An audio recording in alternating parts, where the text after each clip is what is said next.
I'm Michael Smith of MedPage Today. I'm here in San Francisco at the annual meeting of the American Association for the Study of Liver Diseases, and I'm speaking with some of the leaders in the field. I'm speaking with Dr. Bill Balistreri of Cincinnati Children's Hospital and with Dr. Zobair Younossi of Inova Fairfax Hospital in Virginia. A question that is of great importance is hepatitis C. What's new at this meeting in that field for adults and for pediatrics? I'll start with you, Dr. Younossi. Well, in adults, I think there are two areas of significant improvement that we have seen with the research that was presented.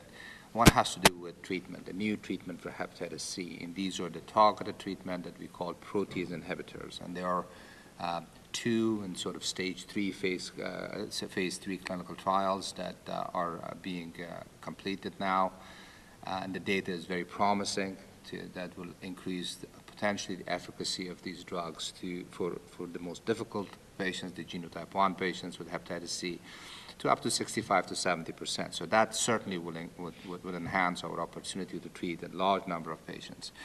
The second part of our sort of improvement that we are seeing are these new non-invasive biomarkers or diagnostic modalities for hepatitis C.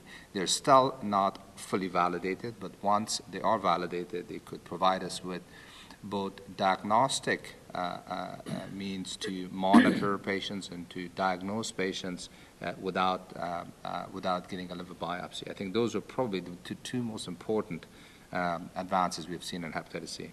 I see. And Dr. Balistreri, what about the kids? Well, this happens to be a very important meeting because we now will see the results of the first controlled trial of hepatitis C treatment in children. It's called the PEDS C study, which is a multi-center study looking at about 114 children treated with either a combination of pegylated interferon plus ribavirin or pegylated interferon with placebo. And the results are very similar to what has been found in adults, and that is those with genotype 1 had a response rate in the 50-plus range, whereas those with other genotypes, albeit a smaller number, had a substantial response rate. So this is a seminal and very important study, and I think it will really guide our treatment strategies for children with hepatitis C.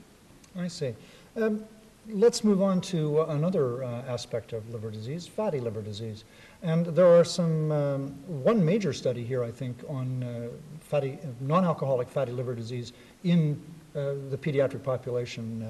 Dr. Balistreri, maybe you can comment on that one. Yeah, I think the understanding of the prevalence and pathophysiology continues to move ahead, but what is most dramatic is the increasing rate of complications of fatty liver disease in children. And this is especially impacted on quality of life. And there's two studies that have looked at quality of life, both in adults and in children.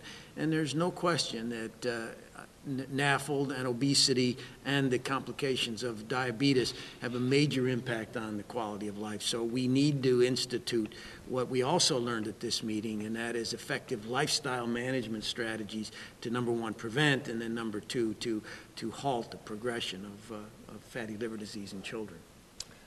Dr.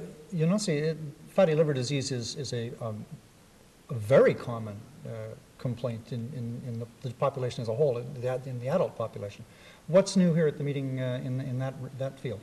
I think we're increasingly improving our understanding of pathophysiology of this disease and really getting a better and clearer picture of which subtype of fatty liver disease can progress. Not all fatty liver disease will progress, but there is a subgroup that will progress to cirrhosis and complications of cirrhosis. And we're getting a better handle to sort of develop predictors of who is going to progress or not, either through looking at clinical and laboratory parameters, as well as some non-invasive markers. In this sort of area of new treatment, there are a number of promising treatment that's being developed. I think exercise and weight reduction is probably the most promising, believe it or not. In fact, there is some data suggesting that even if you use pharmacologic therapy, that it'll be more effective if you actually exercise and lose weight. So I think we're not there in terms of treatment, but there is a number of promising sort of strategies that we can hopefully see in the next few years to treat for non-alcoholic fatty liver disease. I see. Well, these are interesting times for both the conditions, Hep C and fatty liver disease, and we'll follow these developments with some interest. I'm Michael Smith, MedPage Today.